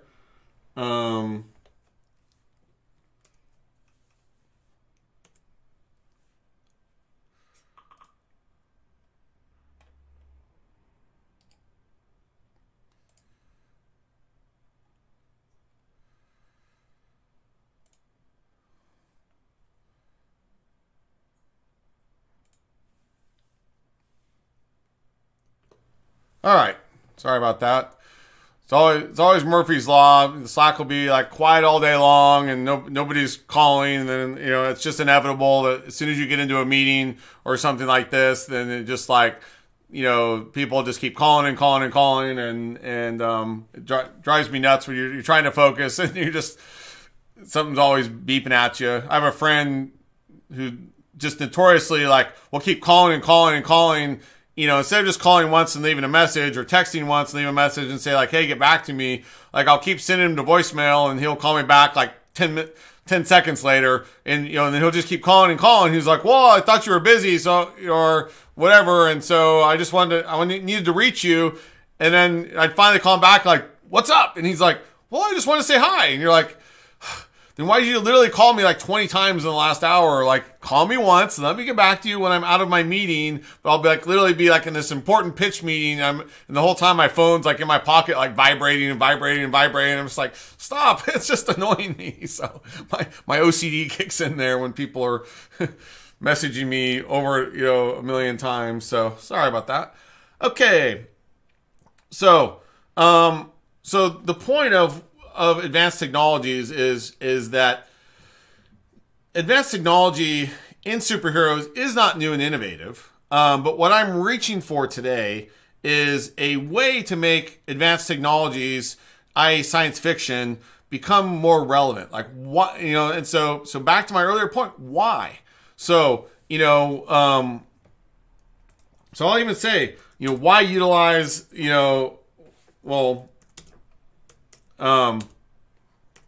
why and how to utilize the sci-fi theme better, right?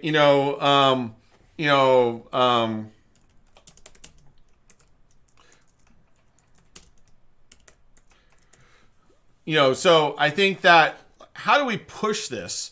How do we push this in such a way that, we could do something unique, do something different, and make this a core pillar, and do something that other, I think superhero movies and shows and things have kind of like done tip of the iceberg of, but like, how do we really go farther with it, right? How can we do something a lot better with it? And so, if anybody has ideas here, please chime in. Max, thank you so much for being my one and only cheerleader today, I guess, as far as support. Everybody else, if you're awake, please chime in, anytime again.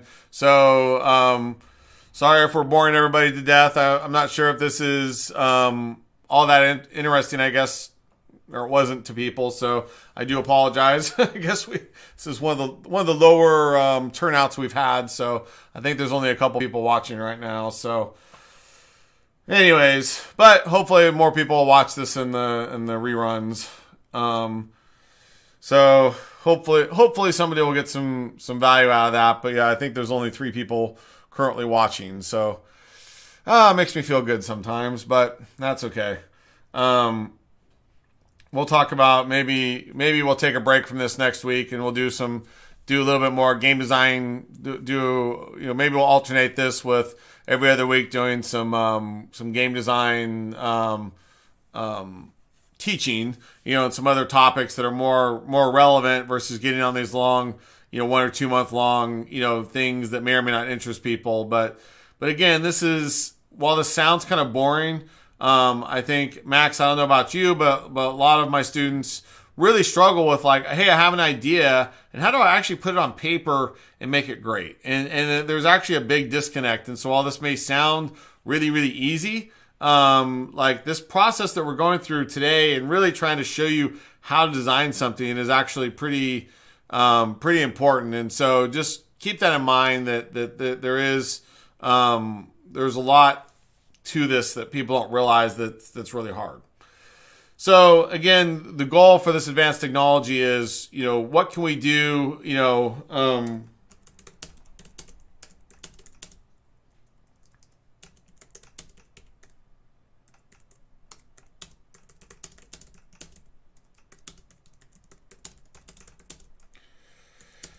so what can we do, that's new in the genre, right? And it may not necessarily have to be, completely and totally revolutionary, right? But I think there's bits and pieces of like technology again scattered across a lot of the superhero, IPs. But again, they don't necessarily focus on it too much. So let's talk about some ideas of what to do there. And then again, this is brainstorming. So please like shout out if you got some questions or have some ideas.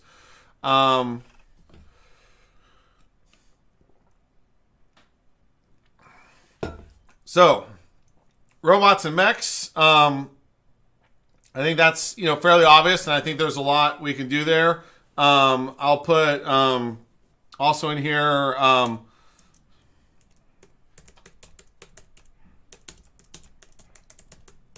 so cybernetics and implants, like,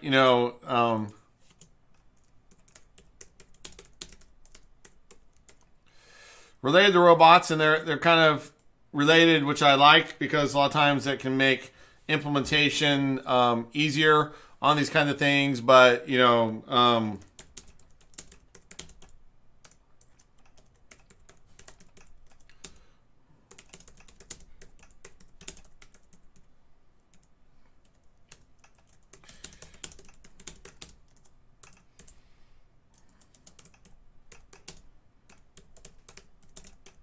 so, these are things that, having like cybernetics and implants and things like that, this could be a way for you to,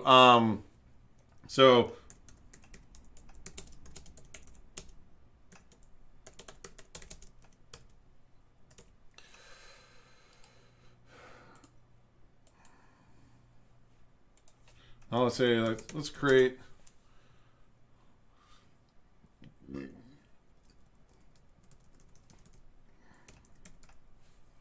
So basically, the Bionic Man, whatever you want to call it, there's lots and lots of examples of cybernetic implants.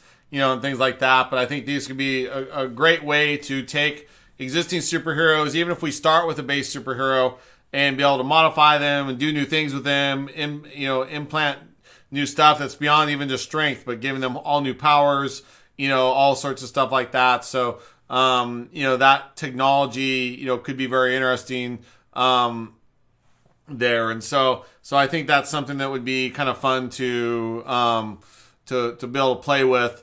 It really from an upgrade modification standpoint. And that doesn't mean that a base superhero may not be just somebody like, again, the equivalent of Iron Man, but Tony Stark, once he steps out of his suit, is just Tony Stark, right? And so that's good and bad, and that Tony Stark is human, Batman is human, but I also like characters old enough to have grown up on shows like the $6 Million Man or other things. But you can look at movies like iRobot or whatever, and I'll even put well, I wonder if so this is really like people that are modding themselves and doing lots of stuff with that. Yep, Mech Commander had a system for that. That's a game I worked on, actually. So I do remember Mech Commander fairly well, although that was a lifetime ago that I worked on that. So it wasn't a game I worked on a ton, but it was in my group and one that I oversaw some of. So been a while since I worked on that. That was 2000. Yeah, it was like 2000 when I worked on that. So it's been a while. So good memory there, Max. So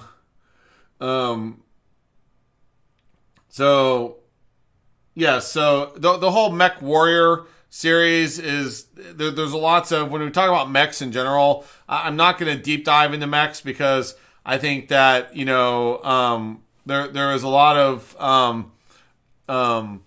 there's a lot of different systems out there around mechs. So I would say that in fact, let's just do this a little bit easier here.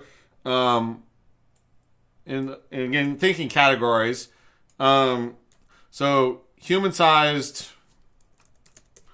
robots, and actually, I'm going to take this out.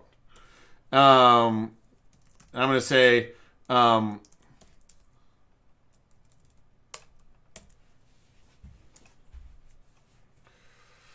I'd say,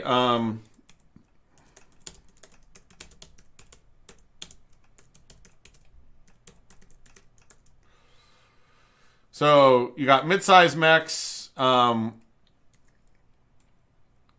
massive mechs, and then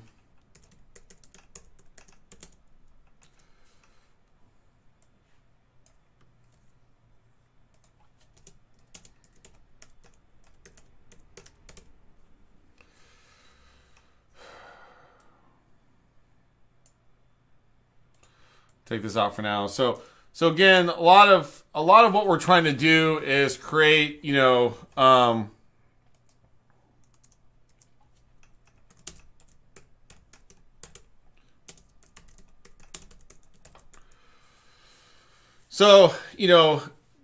creating kind of categories of things, there, just so we understand. And I'm not going to get too into this. There was also the massive mechs. The other best example was what was the shoot? I just totally drawn a blank. Help me out, Max. What was the big mech movie that was pretty popular? There was two movies, fairly recent, that had the guys defending against the kaiju that were coming from this like underwater teleporter, and they had the two people that would control the mechs simultaneously, the two pilots. They had a bunch of different mechs in that one. Those were basically giant mechs fighting like Godzilla-sized creatures. And I'm totally drawing a blank on it right now, and I should know it because it's right at the tip of my tongue. Okay. Anyways, doesn't matter. You get the point. So there's kind of three sizes there that are kind of important. And because those all have different functionalities and needs and stuff like that. So, but again, again, these things are what's really more important here is the categories of things and types of things. Yeah, and then and then how much you can customize these things or whatever. That's again, worry about that later. Details. So cybernetics and implants, is another type of technology.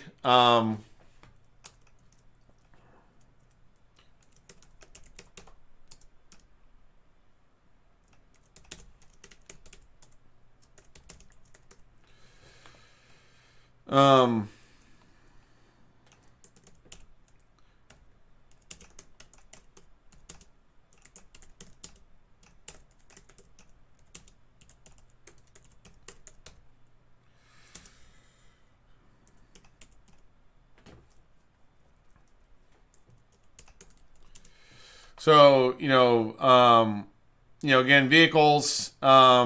So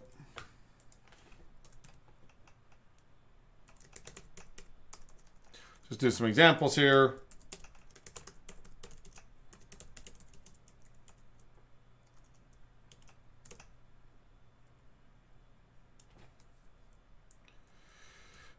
So now this is the way I'm writing up is fairly mundane. But again, like I'll put even a note here.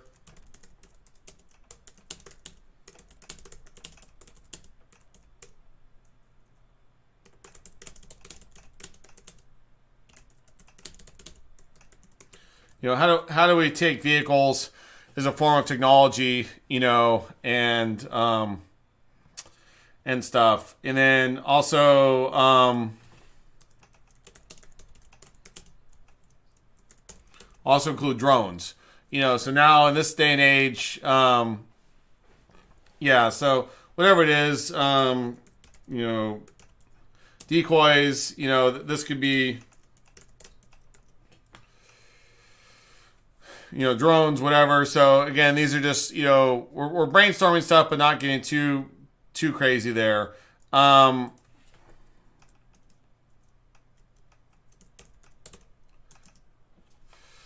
weapons, technology's weapons.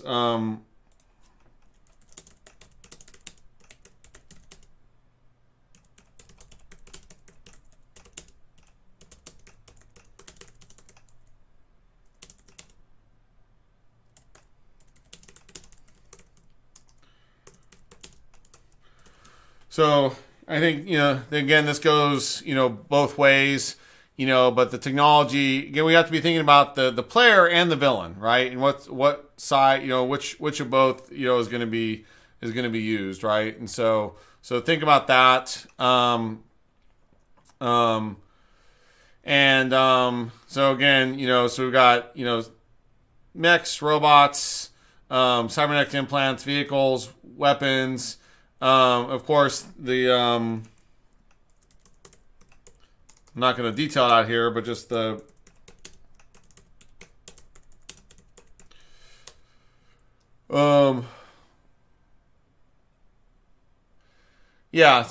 lots of different types of stuff, but, again, I'm not going to get into the details there.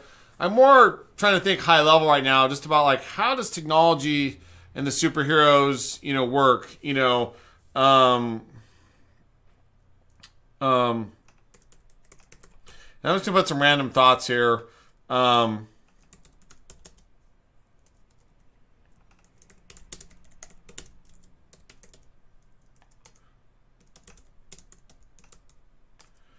I cannot spell.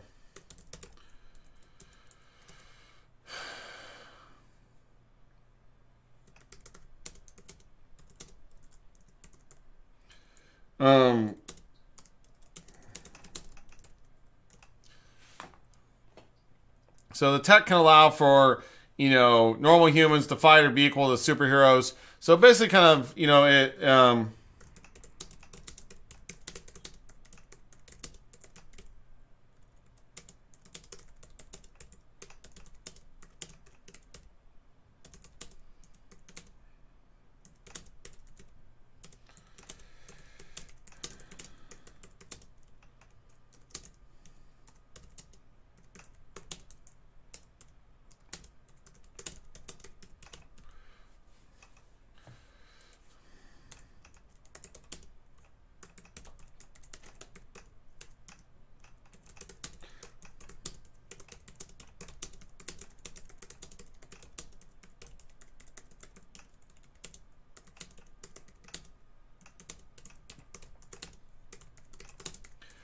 So I'm just putting a note here, about alien technologies.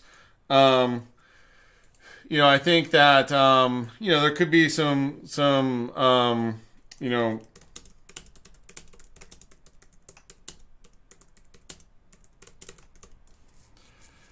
know, can we make some unique stuff with this, right?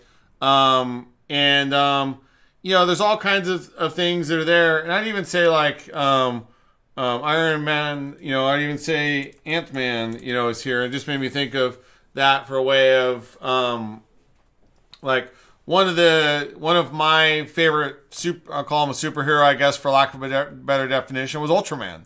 If any of you remember Ultraman, so the Ultraman, had this device that they would hold in their hand, and and it basically they'd push the button, put their hand out, push the button, and it would transform them from a normal human like into the Ultraman, character. So it was kind of like they would suddenly, grow whatever it was, 10 stories tall, and could fight giant monsters, and things. And so there could be even tech like that where you're just, I could be my normal human, and then suddenly I press this thing and I become this other thing, right? So that's made me remember that, or think about that with Ant-Man. He has his grow ability as well as his shrink ability.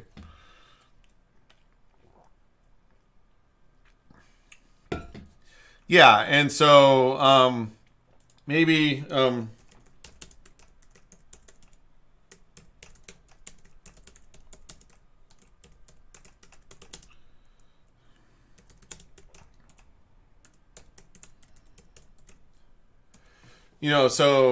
maybe the nanotechnology is dangerous to use, right?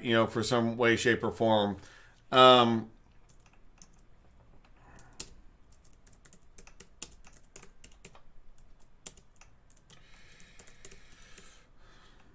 so, this is the equivalent.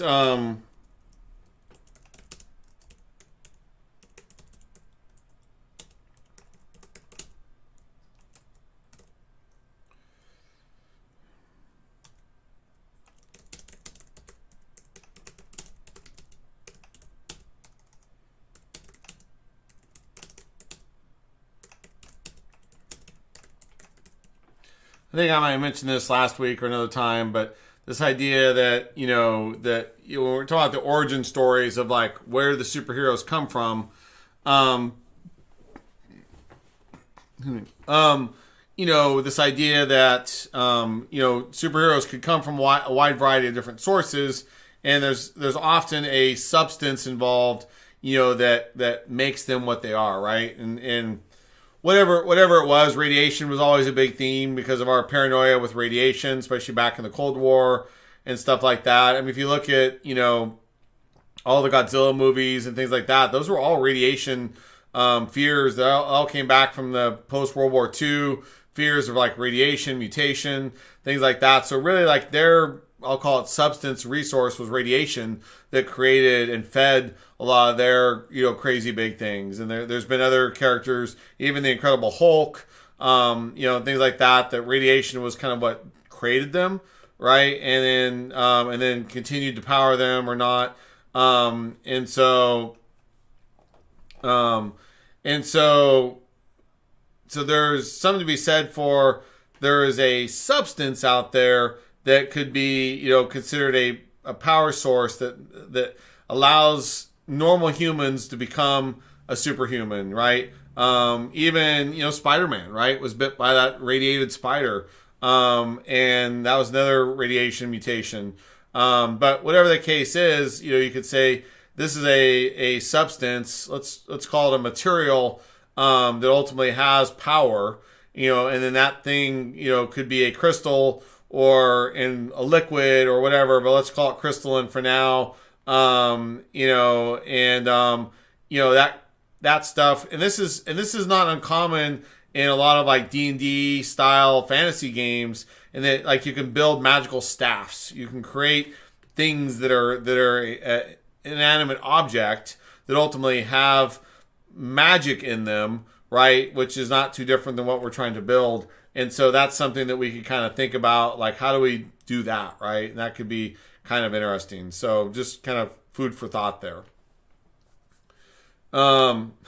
Yeah, failed batches of vaccine. Don't get me started there. So, um, you know, so yes, and I think that there can be lots of objects. There can be lots of different types of these power sources. They could have different amounts of energy in them. You know, all these kinds of things. So, anyways, I mean, there's lots of ways that that we can go about this, right? So it's not a problem. So I'm not going to worry about it too much. But again, these are just kind of brainstorming of like this idea of merging magic and technology together. So this is kind of I'll just say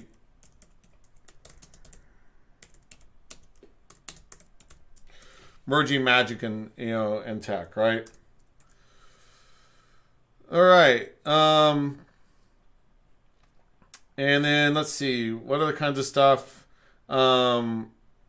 Just trying to think of I'm kind of again brainstorming here. So anytime we get brainstorming and we're stuck, it's okay to sort of like not know so let me, since we got 5 more minutes left. What I'll do is let's jump into this superhero book real quick. And so because I'm a little bit stuck about magic and technology here, hopefully you guys can see this okay. I might zoom in a little bit for you. I want to kind of see, do they have a section? Let me see if I can zoom in here a little bit. I'll have to merge around a little bit. What I'm looking for here is, do they have a section for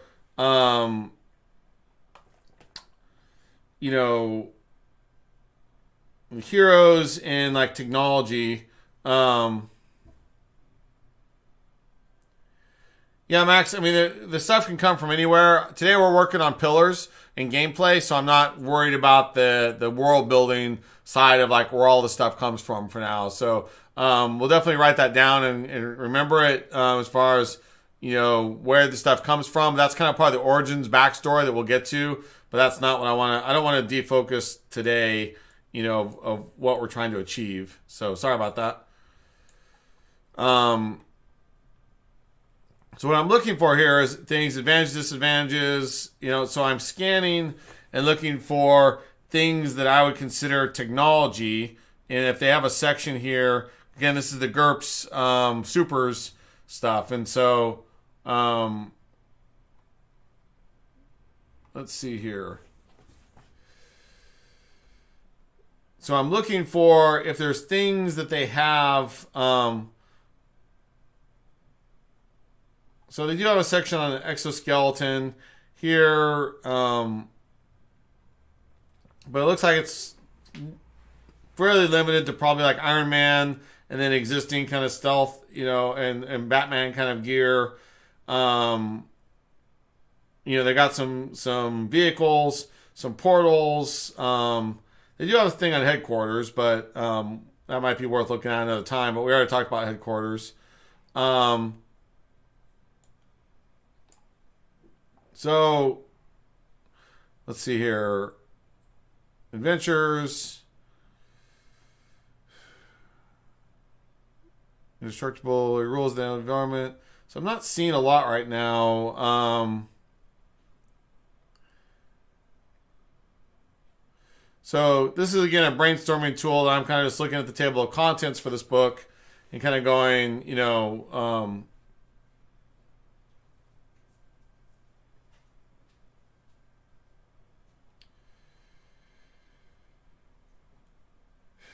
yeah, so there's not a lot here that I'm seeing that would help me. I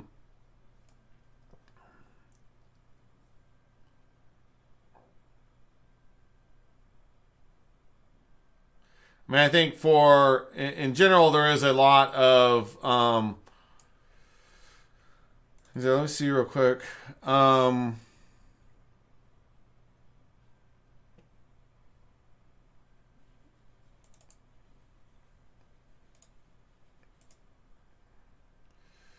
GURPS robots should be one to look at really quick here.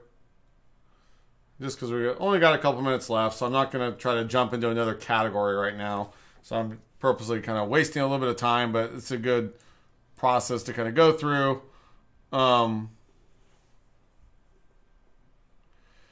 Yeah, so, basically in short, I'm personally not really happy with the way the technology is right now.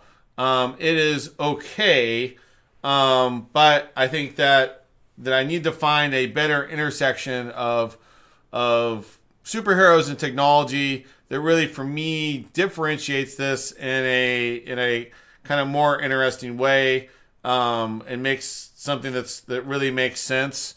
I mean, I think it makes sense from the sense that this is humans versus superheroes at a lot of levels, right? And this could be part of the dynamic of for that kind of stuff. So, anyways, hi Plastic Duck, nice to meet you. Yes, I have used OneNote for brainstorming. It works okay. I have switched myself over to Google, even though I've been very loyal to Microsoft over the years, just because I like the being able to work in this, in real time with other people. And so I'm not sure if OneNote supports that. In the past, I liked that OneNote worked across many devices, and I do use OneNote for myself personally to keep track of some stuff. But it's not something that I've used in a production environment at all. So, I mean, there's a million tools out there. I'm not saying it's a bad tool. For me, the feature within Google Documents that, is what I like is being able to work in real time with other people. And so, so that's the kind of thing that I try to understand, what's the right tool from this team and this project, and that real-time collaboration is kind of everything that I might need. So, yeah, Max, and everybody else.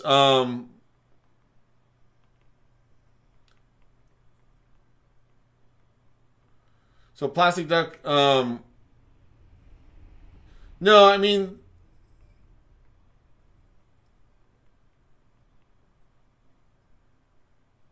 okay, so you're saying, yeah, you can do real time in OneNote. So, yeah, I mean, if it's a tool and it works for you, that's fine. I've standardized myself personally across the Google environment, and I'm not locked to it. I try to tell people, I'm ex-Microsoft. I love Microsoft products. I love Word, Excel, PowerPoint, but they are behind the curve when it comes to the real-time collaboration, which I think is everything for game designers.